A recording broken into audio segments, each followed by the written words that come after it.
Welcome back to the Criminal Connection podcast, where we bring you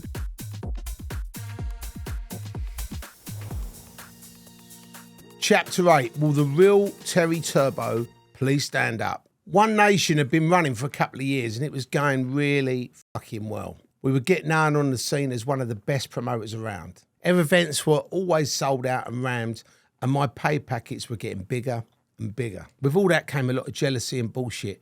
And in these 15 years of madness and mayhem, I've been described as, in no particular order, a gangster, an arsonist, a psychopath, a womanizer, a thief, a fighter, a practical joker, a great shake. I won't argue with that one. A drug dealer, a grafter, and a flash bastard. And there's loads more. I agree with one of them 100%, as I just said, and maybe 3 others if pushed. People I dealt with in my line of work didn't see me relaxing at home as a family man, as a provider. I was taking care of my mum and my nan. And I'd also got a daughter now. Her name was Jade. And she'd been born after a relationship that I'd had with her mum, Sarah. Sarah was a raver that I'd kind of hooked up with, and she just loved life. And we'd known each other for 2 or 3 years. We used to sort of see each other every weekend and just go out and have fun. As young and silly people do, we just decided to have a baby. She got pregnant pretty quickly and we started living together. And man, I mean, talk about mistakes. Living with somebody is so different from going out with them just on the weekend having fun. And we were literally at each other's throats right from the start. We had nothing in common and basically wanted to kill each other. We split up months before Jade was born, and now they both live on the South Coast. I don't like the fact that Jade has come from a broken home. Sarah did, and so did I. So maybe these patterns repeat themselves. Anyway, people didn't see that side of me. I supported a lot of charities too, mainly arthritis care because my mum and my nan both had arthritis. I also did a lot for cancer research in the World Wildlife Fund. But people didn't see that side either. To most of them, I was Terry Turbo, a tough guy who probably dealt drugs and spent most of my nights getting off my head till 5 a.m. Probably it was partly my own fault. Those close to me knew the real me. The lads I worked with, they knew my sense of humour, my temper, and all my little quirks. But in a cutthroat business, I can never, ever afford to let my guard down in public. Having human characteristics would be a sign of weakness. It had to be business every waking hour. Oh, what else did people say about me? Oh, that Terry Turbo Geezer's a gangster. I'll go into this a bit later. I did hang around with a lot of gangsters, it's true. So I was automatically in danger of being tarred with that same brush. Suffice for now to say, I was not, I am not, and I have never been one myself. That fucking Turbo Geezer's an arsonist. Probably one of the maddest things I've been called. Some offices got torched and the geezers who owned them thought that I was the culprit. It would have been funny if it wasn't taken so seriously. I mean, rumours like this can be very damaging. So I'll phone one of them up to put the record straight. Listen, mate, don't go around spreading things about me, okay? I have no interest in burning your fucking offices down. If I was that bothered about you, I would have set fire to you and not your office. After a pause of thought, the guy went, I suppose you're right. I fucking know I'm right, mate. And then I added, why would you think I would do something so shit to you like that? I got slightly embarrassed and a bit lost for words and ended up saying, look, the thought had just crossed their minds that I was trying to put them out of business. I mean, fucking hell, the thought crossed my mind that it could be an insurance job. But you didn't hear me telling people that, did you? Truthfully, it was fuck all to do with me. I leave this sort of thing to the idiots who believe real life is a gangster film. If you ever go down that road of fucking people over, they'll always know someone who is capable of doing it right back to you. Or they could all just throw $1,000 each in and get you shot. The risks always outweigh any gain. So I'd rather walk away than get involved in that shit. I mean, life's too short to fuck around like that. It's a lot easier to get on with people than to make enemies. Incidentally, they actually turned out to be a couple of really good geezers who eventually bought One Nation off me. So they obviously realised in the long term that I was innocent. Terry is a flash bastard. Guilty to an extent. I like my clothes, off duty, and as I've said, I like my cars too, to look at. I can't fix the fuckers. The gold Allegro passion wagon was long gone, and the BMW 320i too. I'd gone for a 328i, which was 28 grand brand new, and I thought I'd absolutely made it. I then bought a Jeep. I then bought a Range Rover. I had a 5 Series Beamer, a Jaguar XK with R7 bad on the number plate, and loads of others. I knew I'd really made it when I bought my first Porsche. Everyone was always banging on about them. So I went to the Porsche garage and I walked in and I said, I want a bright red one with a GT3 body kit on it. I thought about sticking that GT3 badge on the back, but if I wanted one that bad, I'd have just bought one. It had this beautiful wooden interior, beige leather everywhere. It was a 100k motor by the time I'd fucking finished speccing it. It was a fucking load of bollocks, really. I put 15k down. I had the rest of it on a strap with a balloon at the end of it. 6 months later, it was finally ready. I remember walking in the garage and looking at it, and it had the turbo number plate on it and thinking, I fucking arrived. I mean, ridiculous looking back. But I was a young bloke. I climbed in, and the sales guy got in the other door, and he started going through all the spiel, you know, how you turn the wipers on, where the lights were, and all this bollocks. And after about 2 minutes, I said, look, mate, do me a favour. I'm going for a fucking drive. I'll work it all out later. And I remember driving out the garage, and people were literally just staring at the car. It was like a great feeling. It was so fucking cool. I knew I was losing money just by driving off the garage forecourt, but I've always been a sucker for that new car smell. It's a flash, a bit, yeah, but not like a total twat. It was the DJs who really got the ump about my cars, particularly the Porsche. Some of them were right up their arses, and they thought, you know, they were really talented, when really they were just one step up from fucking some playing Shaking Stevens at a wedding in Clacton. At the time, the car of choice for the DJs were these BMW M3s, and obviously they didn't like me driving a better car with them. I was just a promoter, after all. One thing they didn't know, that I was doing a dozen other things to make money. I wasn't just like some one-trick pony. And this would always fuel other rumours as to where my money was coming from. It was all like, bitch, bitch, bitch, blah, blah, blah. But you know what? F them. I earned my money and I enjoyed spending my money. If I saved it all, I'd be called a tight-fisted bastard, so I was never going to win. I'd either be flash or too fucking tight. And I've never forgotten where I come from. And money has never changed me. I'm still the same fucking Terry who lived with his mum in a council house in Camberley. The next one is, Terry Turbo is dishonest. I was less than honest once or twice. One of the events was we did an event at the Coliseum in Vauxhall and basically sold out. We got rid of all the tickets with a couple of weeks to go, and the demand was so strong, and we could sell tickets on the door for £25 a piece. The venue held 2,000 people, and I knew we could get away with at least another 500 or 800 inside. If we pulled it off, we'd have made another 20 grand on the night. Very good money. 6 like that a year, and you're really laughing. It was a challenge too, because the manager, we used to call him Fish Lips, because he had these like massive lips. He was so anal about the amount of people we could have in. It really used to irritate the fuck out of me. I got the printer to make up a load of spare tickets with some duplicate ticket numbers on them and some others in different colours, which I could claim were for guest list comps if I got rumbled. The idea was to muddy the water as much as possible. I gave the head doorman 500 quid and told him to make sure he underclicked the amount of people that were coming in the door. This way, Fish Lips wouldn't be any of the wiser. Sure enough, 2,000 people turned up on the night and we sold another 500 on the door.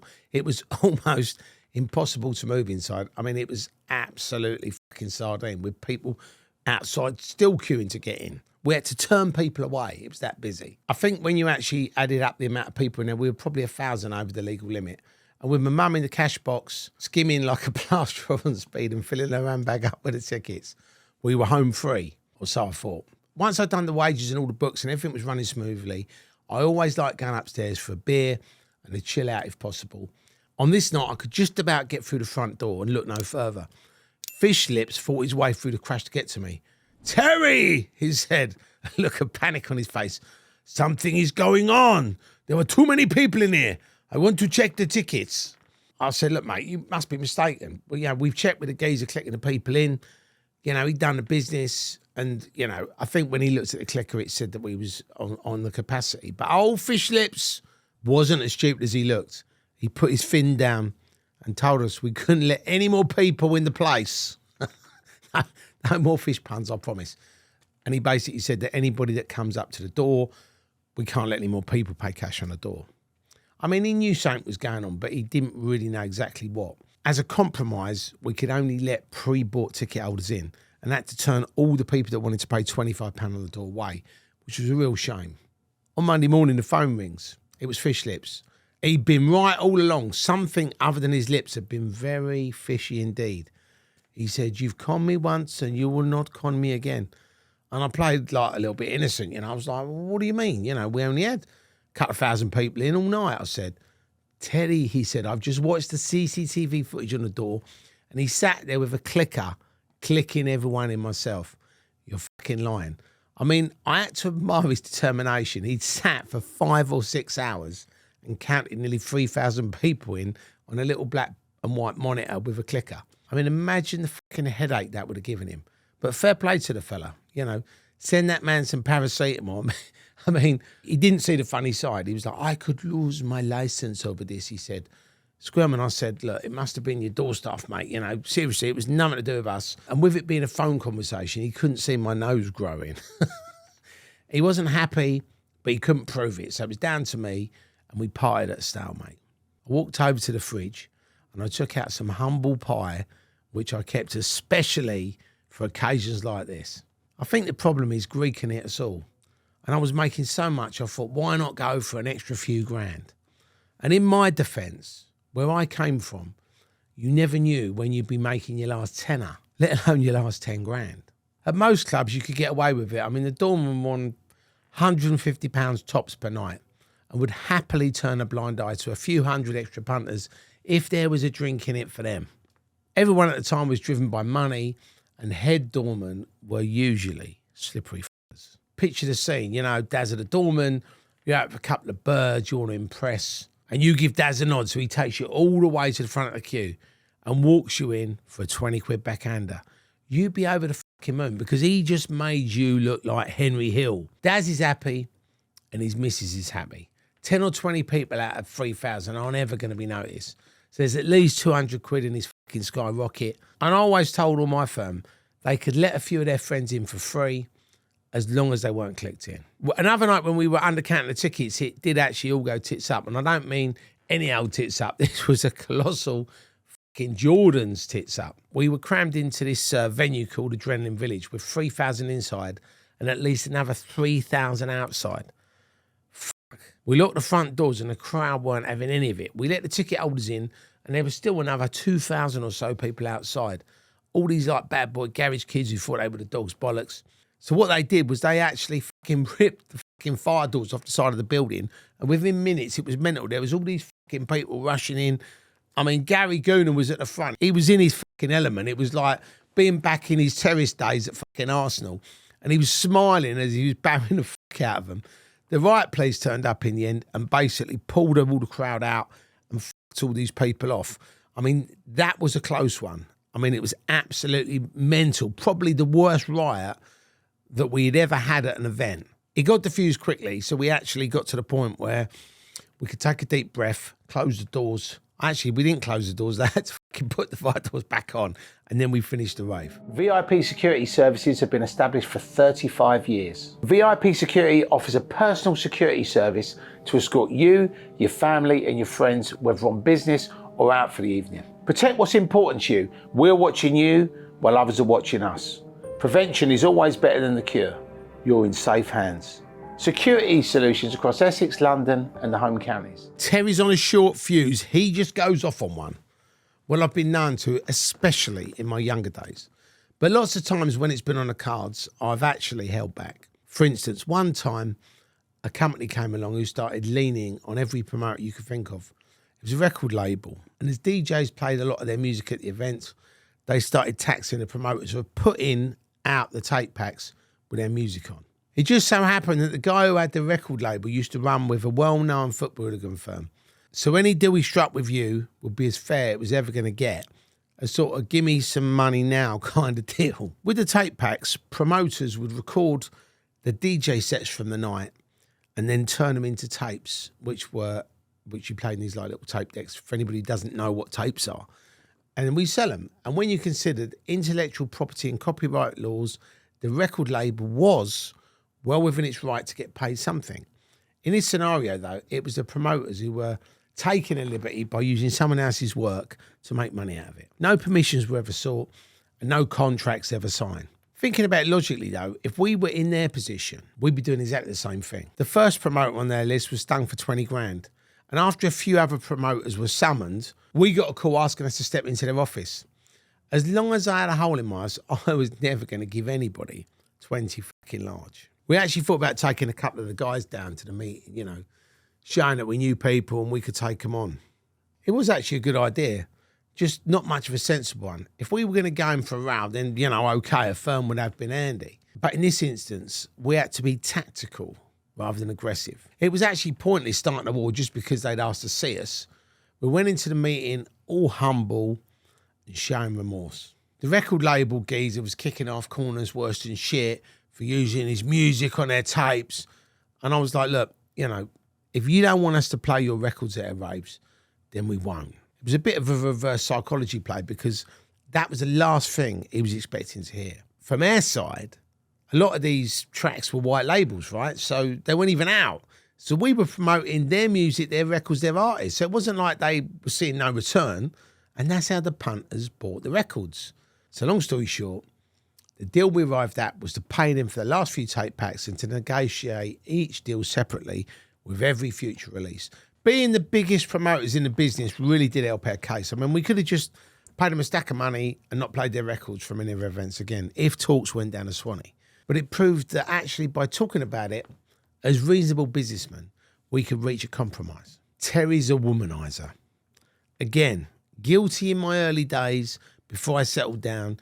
If some beautiful 20-year-old lady in a bikini top and hot pants comes up to you and asks you very nicely if you would please take her into the back office and fuck her, it's very hard for any red-blooded man to say no. As One Nation got bigger, I did say no because I was too busy, but the temptation was always there. I remember I went to a Desire event and then on to this after party in Tottenham in a pub in the middle of this right moody council estate.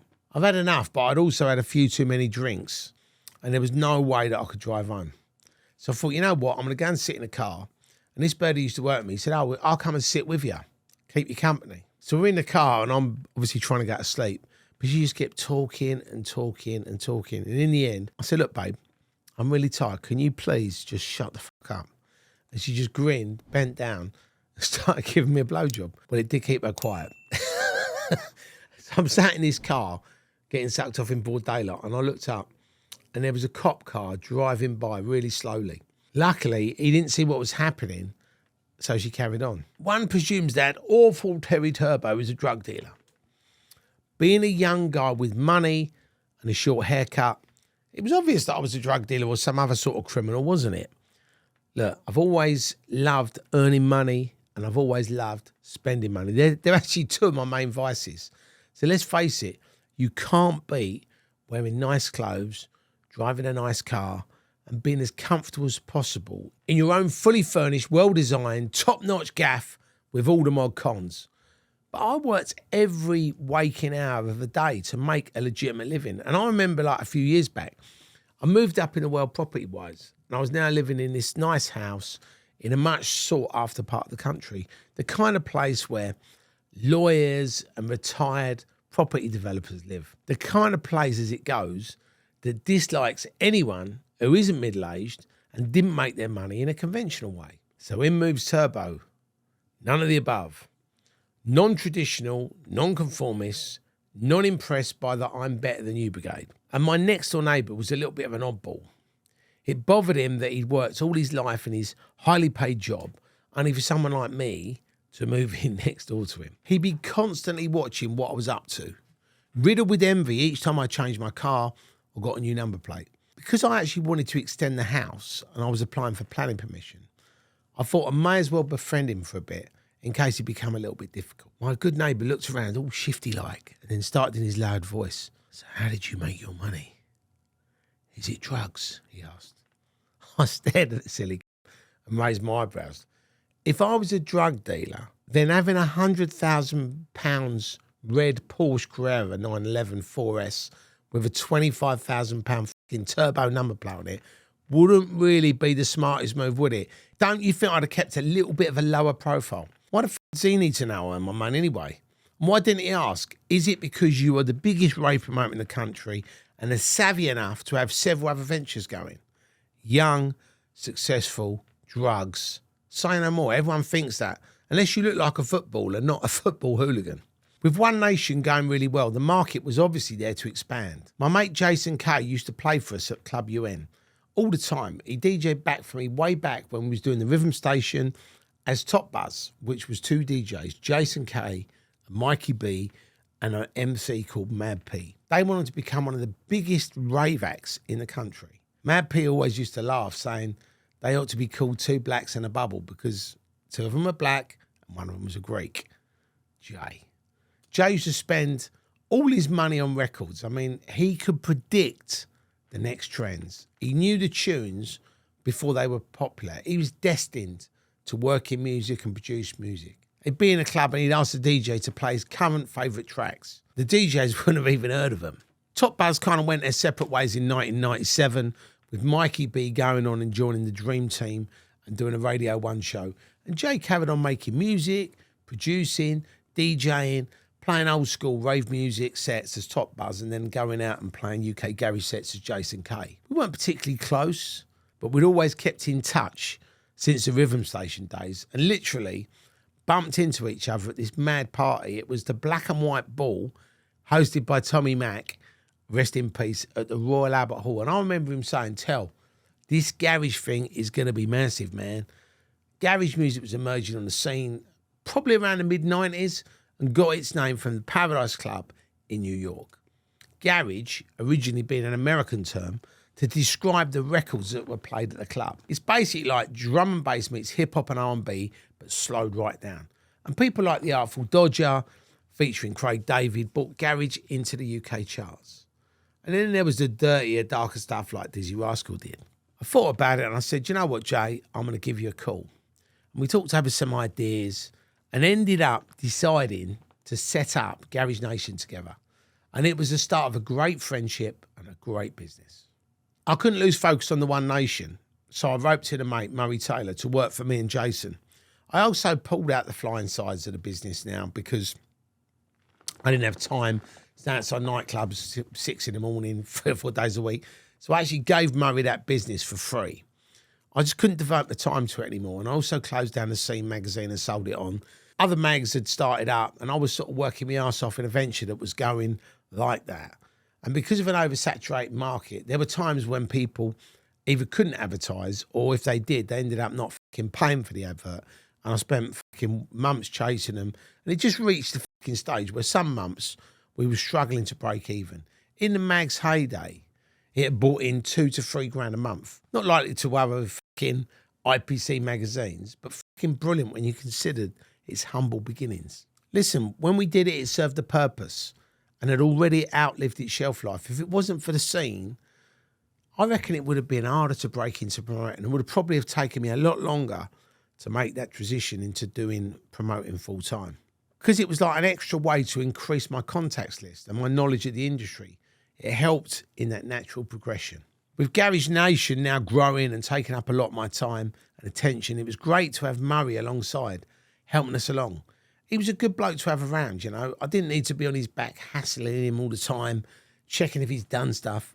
And likewise, he wasn't always asking me ridiculously stupid questions with obvious answers. It was basically Murray's job to make sure the flyers and the tape packs and all the distribution run smoothly, and the tape packs went to the shops and all the money was collected every week. It was a cushy job for him in a way, because there was a formula that we'd sorted with One Nation. All Murray had to do was follow suit and be honest. He'd been working with me for 3 years, so if any problems cropped up, he knew me well enough to speak up. The job was even cushier when I got him a car. I mean, for me, I'd gone from driving company cars to dishing them out. You always see an initial change in someone's appearance as soon as they get a good job. Murray used to be a window cleaner back in the day, so it was great for me to see him starting to do really well for himself at last. He smartened up, looked well, and started spending lots of money on his missus. Spending too much money, it seemed. Soon he got himself a new motor, a house, he was going on exotic holidays. And I knew we were making money, but our names are Terry and Murray, not Brinks and Matt. It didn't add up, and I smelled a rat, a big fucking rat. One that looked like Murray Taylor and sounded like him every time it squeaked. Now, I'd had my suspicions at an early stage because I noticed that the tape pack sales were in decline and they weren't what they used to be. When you did the books, they were like 100, 150 packs light. And the envelopes of cash were starting to get lighter and lighter. There could have been a slump in the market, but nah, bollocks. Could there have been a slump in the market? Selling tapes to Manfred Ravers back then wasn't a market that slumped. So while he was around one of his exotic trips to Thailand, I had 2 weeks to suss him out. I took over his job while he was away purely for snooping purposes and didn't let on to him or anyone else what I was up to. The first day was typical. People coming to the house to pick up flyers, heading up to the office to sort a few things out. And a couple of lads arrived. So me being a decent fella, I helped them carry the flyer boxes to their car. When they opened the boot, they had loads of tape packs in the boot. Did you buy these, fellas? I asked all casual. Nah, Murray gives us these instead of wages. So I went back to the office and called in all of the guys who worked for us. Eventually, we had just over 30 people, and every single one of them was being paid in this method other than money, mainly free tape packs. Even worse, some were buying tape packs off Murray at the full price, and he was keeping the money and not paying me for the fucking tape packs. It turned out he was nicking around 150 tape packs per event, covering the losses up by claiming we'd have returns, which he sold cheap, or that we were being supplied short orders over. Over those 6 months, it meant that when you actually added everything up, he stole £20,000 from me. I mean, that was a massive kick in the nuts. And to be honest, it wasn't the money going missing that bothered me. It was the friendship and the betrayal of trust that really got me. You know, he was a nobody. I helped him, and this is the way he fucking treated me. The fact that a mate could do that without a second thought really fucked me off. And it was like, he couldn't give a fuck whether I knew or not. And he was mugging me off. So I called him up on holiday and I told him, when you're back from holiday, make sure you come and see me. Yeah, I've got to have a chat to you about a few things. As soon as the plane touched down, he came straight round with his fucking suntan that he'd had on my fucking money. I said, have you got the keys to the office? And he looked pretty surprised, but he handed them over. You're no longer a part of Gary's Nation, One Nation, Turbo Promotions or anything else. And I said, you are getting fuck all else from me, you cunt. And he had the cheek to ask why. So I told him exactly why. The tan drained from his face immediately. He thought I was going to actually fucking take his head off. And if I'm honest, I'd considered it. But stopping his income would hurt him a lot longer. Thieves think they're entitled to everything for free. So I was leaving him with nothing so he could fucking experience what it feels like. Very calm and in control, and I didn't want to lose it. You watch me over the next few years, I said. You watch how I go and remember that you could have been a fucking part of this. You could have earned money with us if you'd have been fucking honest. I showed him the door and he was gone. He'd actually got off very lightly because he knew what I was capable of. He'd mugged himself off, really. I mean, he could have been earning for another fucking 10 years if he wasn't such a greedy, thieving cunt. Do you know what? A tape pack here and there for his own entertainment wouldn't have got amiss. If he'd have come to me and said, can I have some tape packs? I'll buy them off you for £5 and sold them for 20. I wouldn't have given a fuck. But the fact that he was nicking them and keeping all the money, that is what fucked me off. But 100 to 150 tape packs a time, selling and keeping all the money was taking a fucking liberty. Money's a strange thing, and it actually does strange things to people. The whole industry was calling with people like him, and I'm honest, right?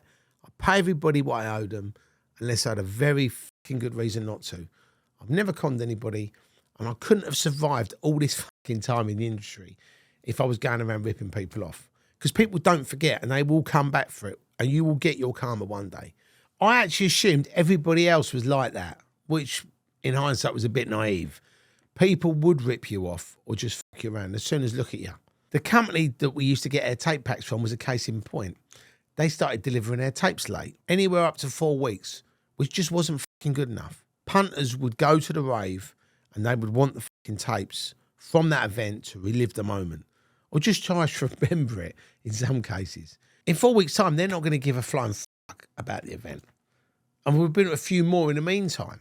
And I found out that other promoters were getting theirs into the record shops within a week, which meant we couldn't compete. And some of these other promoters were getting their tapes produced by the same company that we were using, which I thought was a little bit odd. So I phoned the company up to find out what was going on. Why do they get their tape packs within a week and I have to wait for fucking 4 weeks? He told me it was because I got credit. I mean, was this fucking geezer for real?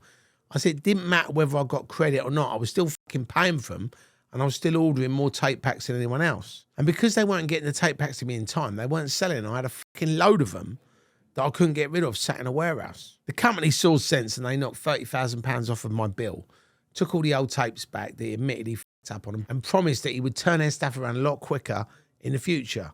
Result. True to his word, that's what happened and all now was hunky-dory until 6 months down the line when he started doing it again. So I phoned him up. Look, mate, we've already had this fucking conversation and you've already given me a refund before. You've delivered the tapes late and now they're not selling. Again, we're going down the same route that we went to last time and I'm not going to end up fucking paying you for them. His reply was the same. Look, I'm really sorry. I'll give you a refund, blah, blah, blah, blah, blah. A year and a half later, he pulled exactly the same fucking trick again. I couldn't actually tell if he was just fucking stupid or had a bad memory or both. Found me up asking for money because I hadn't paid about 50 grand worth of invoice and he wanted his dough. And I went through the whole story as calmly as possible, like I had done previously. As long as you keep delivering a product late means that it's going to affect the sales. So I'm not going to fucking pay for it. You can take all these unsold tapes back. So as a compromise, I collected all the tapes that I had, gave them back and said I'll pay the difference. I had probably 8,000 tape packs and they were charging me £5 for each one, including tax. Okay, 8,000 times 5 is 40,000 that they'd be knocking off the bill that I owed them. I owed them 50, which meant with a deduction, I owed them 10. He picked the tapes up, left a credit note for 8 grand and said they were only paying £1 for each tape pack. That is a huge difference. Instead of me owing him 10, he actually wanted 42,000. I mean, absolutely ridiculous. I refused to pay and said, I don't have this money and I never would have this money and he would never get another penny from me or any more business in the fucking future. If he hadn't been such a wanker in the first place, he would have got paid. But fuck him, I had enough reasons not to pay him. I think 42,000 of them. Thank you so much for listening. Make sure you like, make sure you subscribe, make sure you tell all your friends about us and we will see you next Wednesday at 7 o'clock.